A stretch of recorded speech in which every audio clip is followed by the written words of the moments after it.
જય સ્વામિનારાયણ વિદ્યાર્થી મિત્રો, હું સેજલ બાગોહિલ શ્રી સ્વામિનારાયણ વિદ્યાસાગર ઓનલાઈન લેક્ચરમાં આપ સૌનું હાર્દિક સ્વાગત કરું છું. ધોરણ 11 કોમર્સ વાણિજ્ય વ્યવસ્થા સંચાલન નિકાસ વિધિની પ્રક્રિયા ચાલી રહી છે 10મા ચેપ્ટરમાં આંતરરાષ્ટ્રીય વેપાર. ઘણી લાંબી પ્રોસેસ છે, એટલે ઘણી લાંબી વિધિ પણ વિદ્યાર્થી મિત્રો આપણી ચાલી, તમને ખ્યાલ છે. 15 ટોપિક છે. 15 ટોપિકને આપણે ડિવાઈડ કરીને 4 ભાગની અંદર મેં તમને સમજાવવા પ્રયત્ન કર્યો છે. આજે આપણે 11 થી 15 ટોપિક 16 ટોપિક સમજવાના છે. બધા ટોપિક આજે પૂર્ણ થઈ જશે નિકાસ વિધિના. સૌથી પહેલો છે કપ્તાન કે સાથીની રસીદ. કપ્તાન કે સાથીની રસીદ આ એક મોસ્ટ આઈએમપી પોઈન્ટ કહી શકું તો પણ ચાલે. આ પ્રશ્ન તમને ઘણી બધી વાર પૂછાઈ શકે તેવો પ્રશ્ન છે કે કપ્તાન કે સાથીની રસીદ એટલે શું? તો કે કાર્ટિંગ ઓર્ડરના આધારે માલ જહાજ પર ચડાવવામાં આવે છે. અગાઉના વિડિયો લેક્ચરમાં આપણે જોયું હતું કે કાર્ટિંગ ઓર્ડર આપવામાં આવે છે. તો કાર્ટિંગ ઓર્ડર એટલે શું? તો કે કાર્ટિંગ ઓર્ડર એટલે કે નિકાસકારને માલ ચઢાવવા માટે, જહાજ પર માલ ચઢાવવા માટે જે ખર્ચાઓ ચૂકવવા પડતા હોય છે એ ખર્ચા ચૂકવી દે છે. ત્યારે જહાજી કંપની તેને માલ ચઢાવવા માટેનો ઓર્ડર આપે છે, તેને કાર્ટિંગ ઓર્ડર કહેવામાં આવે છે. કપ્તાન કે સાથીની રસીદ કોને કહેવાય? તો એની અંદર જ્યારે કાર્ટિંગ ઓર્ડર ને આધારે જહાજ માલ ઉપર ચડાવવામાં આવે છે, જહાજનો કપ્તાન કે પ્રતિનિધિ, જે જહાજનો કપ્તાન કે પ્રતિનિધિ હોય એને શું કહેવાય છે? મેટ કહેવામાં આવે છે. શું કહેવાય છે? મેટ તરીકે ઓળખવામાં આવે છે. મોસ્ટ આઈએમપી એક ગુણમાં પૂછાય તેવો પ્રશ્ન. મેટ એટલે શું? મેટ એટલે કે કપ્તાન, જહાજનો કપ્તાન કે પ્રતિનિધિ હોય છે તેને મેટ તરીકે ઓળખવામાં આવે છે. શિપિંગ બિલ મુજબ માલ છે તે મેટ ચકાસી લે છે. શિપિંગ બિલ એટલે તમને ખ્યાલ છે, શિપિંગ બિલની અંદર બધી જ વસ્તુનો સમાવેશ કરવામાં આવે છે. અગાઉના આપણે જે ટોપિક હતો એની અંદર આપણે ચર્ચા વિચારણા કરી હતી કે શિપિંગ બિલ મેળવવામાં આવે છે. કઈ રીતે માલ સામાન છે, કેટલો જથ્થો છે, કેટલું તેનું વજન છે, કયા જહાજ બંદર ઉપરથી તેને ચડાવવામાં આવ્યો, ક્યાં ઉતારવાનો, આયાતકાર કોણ, નિકાસકાર કોણ, આ બધું શિપિંગ બિલની અંદર સમાવેશ કરવામાં આવતું હોય છે. ત્યારબાદ આ જે શિપિંગ બિલ આપવામાં આવે છે એની પ્રમાણે માલ છે કે નથી તે તપાસવાનું કામ કોનું છે? મેટનું છે. આવો પ્રશ્ન પણ પૂછાય. મેટની કામગીરી શું? તો કે શિપિંગ બિલ આધારે માલ છે કે નહીં તે ચકાસણી કરવાનું કામ મેટનું છે. જ્યારે જહાજ પર માલ ચડાવવામાં આવે છે ત્યારે જહાજનો કપ્તાન કે તેનો પ્રતિનિધિ તરફથી માલ સ્વીકારવા અંગેની રસીદ આપવામાં આવે છે. શું આપવામાં આવે છે? રસીદ આપવામાં આવે છે. એને કપ્તાન અથવા તો તેનો પ્રતિનિધિ એટલે કે મેટ તરીકે જે ઓળખાય છે, શિપિંગ બિલ પ્રમાણે તેની બધી જ વસ્તુ વિગતો ચેક કરશે. માલ શિપિંગ બિલ પ્રમાણે છે કે નથી તે તપાસ્યા પછી રસીદ આપવામાં આવે છે. તેને સાથીની રસીદ અથવા તો કપ્તાનની રસીદ તરીકે ઓળખવામાં આવે છે. આ પ્રશ્ન પણ એક ગુણમાં પૂછાઈ શકે છે. સાથીની રસીદ કોને કહેવામાં આવે છે? તો કે જહાજી કંપની દ્વારા, જહાજી કંપનીના મેટ દ્વારા જે શિપિંગ બિલ પ્રમાણે માલ છે કે નહીં તે તપાસીને જે રસીદ આપવામાં આવે છે તે રસીદને સાથીની રસીદ અથવા તો કપ્તાનની રસીદ તરીકે ઓળખવામાં આવે છે. જહાજનો કપ્તાન માલ પેકિંગની ખાતરી કરી લે છે. હવે જહાજનો જે કપ્તાન છે, જે મેટ છે, તે માલ પેકિંગની ખાતરી કરતો હોય છે કે પેકિંગ બરાબર છે કે નથી, પેકિંગમાં કોઈ ખામી તો નથી ને, અથવા તો કોઈ પણ તને થોડી પણ શંકા જણાય તો એ માલ છે રિજેક્ટ કરી દેતા હોય છે. બરાબર માલની તપાસ કરવામાં આવતી હોય છે. પેકિંગ વ્યવસ્થિત થયું છે કે નહીં, વજન પ્રમાણે માલ સામાન છે કે નહીં, જે માલ સામાન ચડાવવાનો છે એ વ્યવસ્થિત રીતે ચડાવી શકાશે કે નહીં, પછી એની અંદર કોઈ કઈ વસ્તુ જેવી છે કે જેથી ડેમેજ થાય તો જહાજી કંપની છે એને કોઈ પણ પ્રકારનો લાગે નહીં. એટલા માટે બધી જ વસ્તુ ચેક કરવામાં આવતા હોય છે. અને જો આ માલ સામાન જે છે એ એને કોઈ પણ ખામી જણાય અથવા તો કોઈ વ્યવસ્થિત પ્રકારે આપ્યો નથી પેકિંગમાં ખામી જણાય, માલ વ્યવસ્થિત નથી, તો જહાજી કંપનીનો પ્રતિનિધિ તેને ડર્ટી ચીટ આપે છે. શું આપે છે? Dirty cheat. એટલે કે તમારો જે માલ સામાન છે એક રસીદ, ખામીવાળી રસીદ આપવામાં આવે છે. શું આપવામાં આવે છે? ખામીવાળી રસીદ. કે માલ સામાન ખામીવાળો છે, એ માલ સામાન ખામીવાળો છે તેને શું કહેવામાં આવે છે? રસીદને ડર્ટી ચીટ તરીકે ઓળખવામાં આવે છે. આ પણ એક ગુણમાં પૂછાઈ શકે તેવો પ્રશ્ન છે કે ડર્ટી ચીટ એટલે શું? તો માલ જહાજી કંપનીના પ્રતિનિધિ દ્વારા માલ સામાન ખામીવાળો છે તેવી રસીદ આપવામાં આવે છે, તેને ડર્ટી ચીટ તરીકે ઓળખવામાં આવે છે. આ રીતે તમે જુઓ, ડર્ટી ચીટ કહેવામાં આવતું હોય છે. જો માલનું પેકિંગ યોગ્ય ન હોય કે માલ વાહન માટે યોગ્ય ન હોય તો તેને રસીદમાં નોંધ કરવામાં આવે છે. આવી નોંધ કરેલ રસીદને ખામીવાળી રસીદ તરીકે અથવા તો ડર્ટી ચીટ તરીકે ઓળખવામાં આવે છે. ડર્ટી ચીટ અથવા તો ખામીવાળી રસીદ કોને કહેવાય એ પણ પ્રશ્ન પૂછાઈ શકે છે. જો બધી જ બાબતો યોગ્ય લાગે તો ચોખ્ખી રસીદ આપવામાં આવે છે.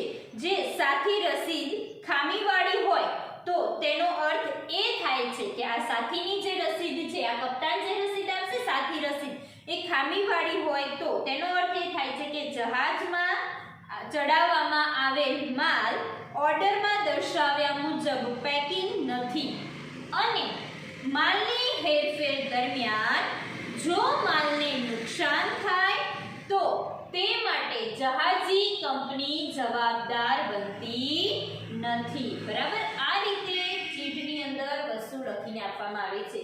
એટલે જહાજી કંપની છે પોતાની ભૂલ થતી ન હોય એ બધી કાળજી લે છે અને પોતે જવાબદાર નથી એ વસ્તુ સમજાવી અને ચીટ આપી દેતા હોય છે, જેથી કરીને માલ સામાન એક જગ્યાએથી બીજા બંદર ઉપર પહોંચાડવામાં આવે અને ત્યાં નિકાસકારની ખામીને કારણે આયાતકાર એમ કે આ માલ સામાન તો ખામીવાળો છે, તો એ વસ્તુની જવાબદારી જહાજી કંપનીએ ન ઉઠાવવી પડે માટે આ રીતની પ્રોસેસ કરતા હોય છે.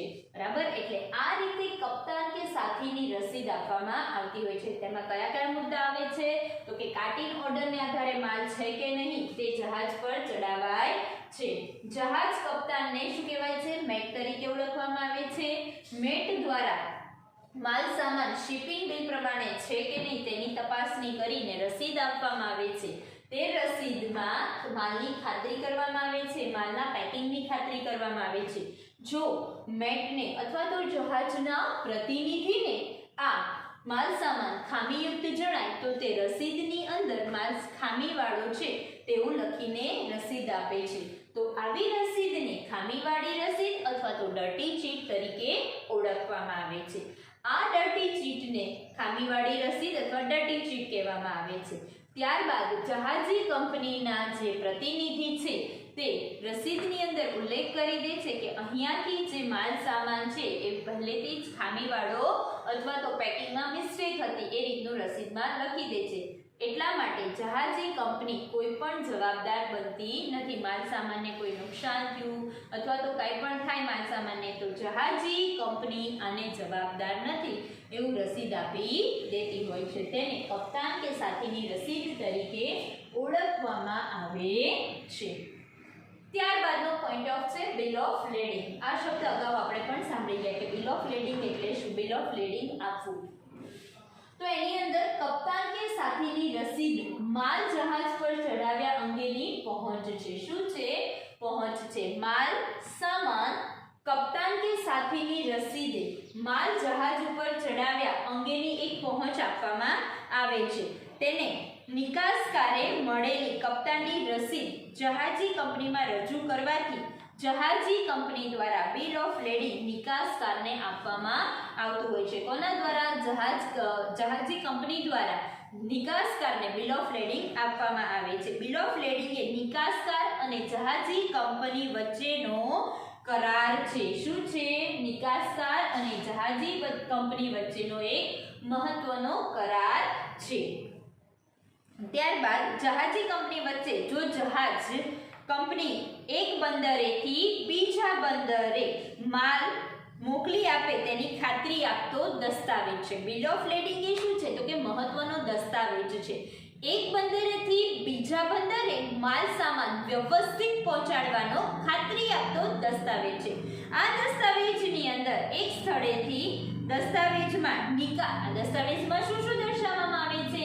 નિકાસકારનું નામ, આયાતકારનું નામ, પછી નૂર, માલની વિગતો, માલનો જથ્થો, માલની કિંમતો, કેટલું વજન દર્શાવે છે, કયા સ્થળેથી માલ લેવામાં આવેલો, સ્થાનેથી લઈ જવાનો છે, તે બંદરનું નામ, હેરફેરની શરતો એટલે ટર્મ એન્ડ કન્ડિશન આયાતકાર અને નિકાસકાર વચ્ચે જે થઈ છે એ પણ આની અંદર દર્શાવવામાં આવે છે. તેને બિલ ઓફ લેડિંગ એ મહત્વનો દસ્તાવેજ ગણવામાં આવે છે. આટલી વસ્તુ દર્શાવવામાં આવે છે માટે આને બિલ ઓફ લેડિંગ ને મહત્વનો દસ્તાવેજ કહેવામાં આવે છે.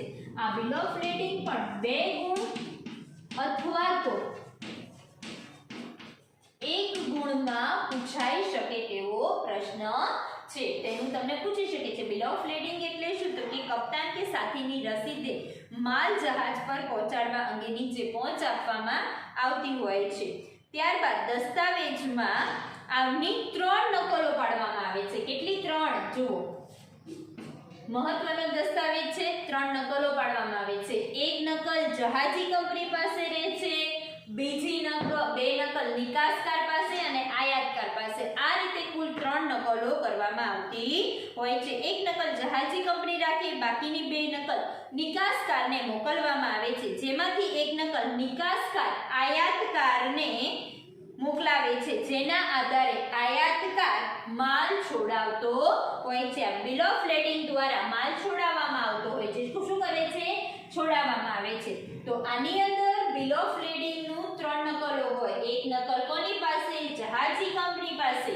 બીજી નકલ 2 નકલો નિકાસકારને મોકલવામાં આવે.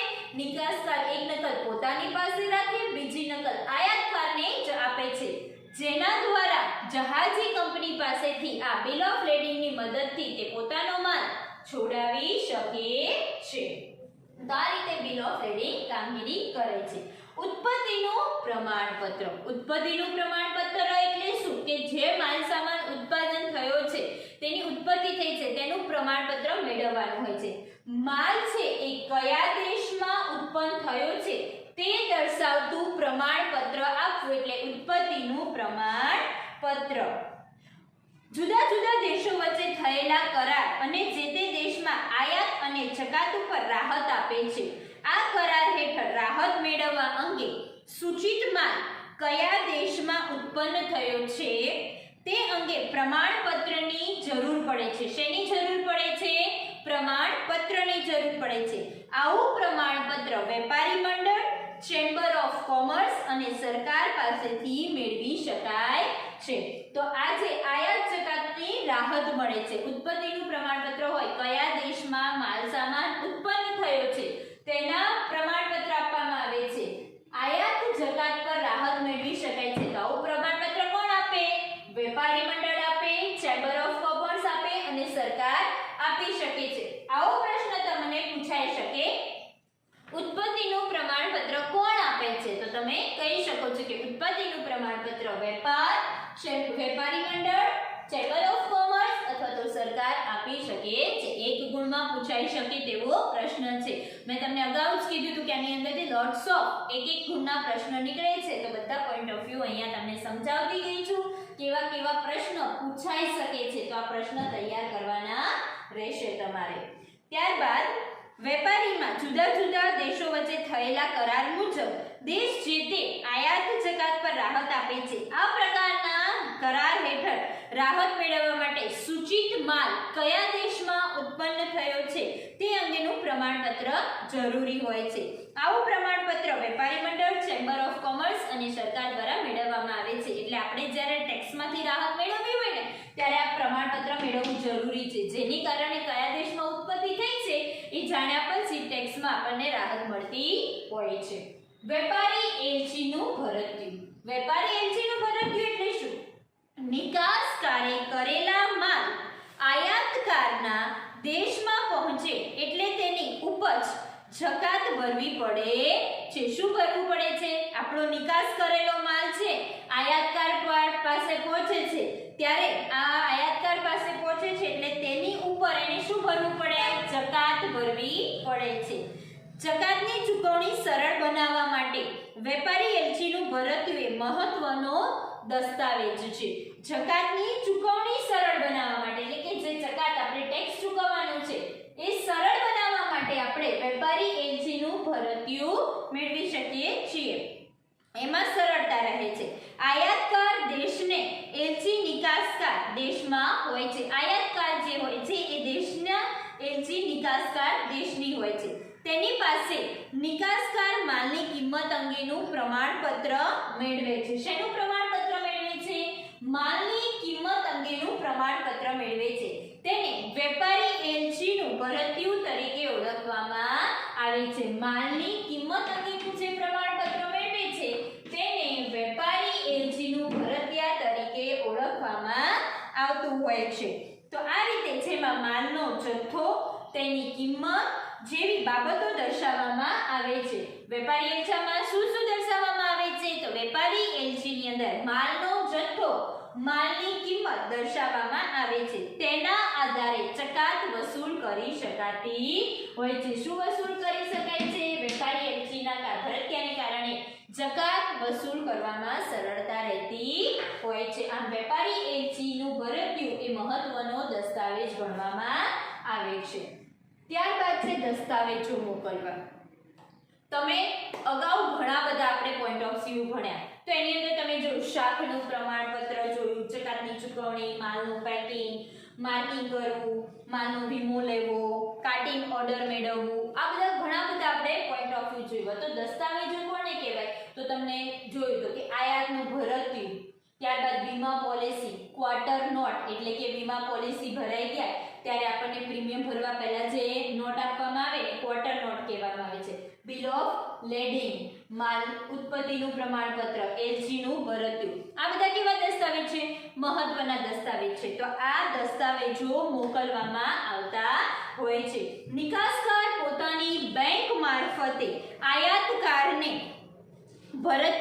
આયાતકારનું ભરતિયું, વીમા policy, quarter note, bill of lading, માલની ઉત્પત્તિનું પ્રમાણપત્ર, ત્યારબાદ એલચીનું ભરતિયું આપવામાં આવતું હોય છે। આવા મુખ્ય દસ્તાવેજો આયાતકારને બેંકને મોકલે છે। આયાતકારની બેંકનું ખાતું જેમાં હોય ત્યાં આ બધા જ દસ્તાવેજો નિકાસકાર આયાતકારને મોકલી આપતા હોય છે, જેથી કરીને માલ સામાન નિકાસકારે જે જહાજી કંપની દ્વારા મોકલાવ્યો છે આ માલ સામાન છોડાવવામાં આ દસ્તાવેજોની જરૂર પડે છે અને આ દસ્તાવેજો દ્વારા આયાતકાર સરળતાથી પોતાનો માલ છોડાવી શકતા હોય છે।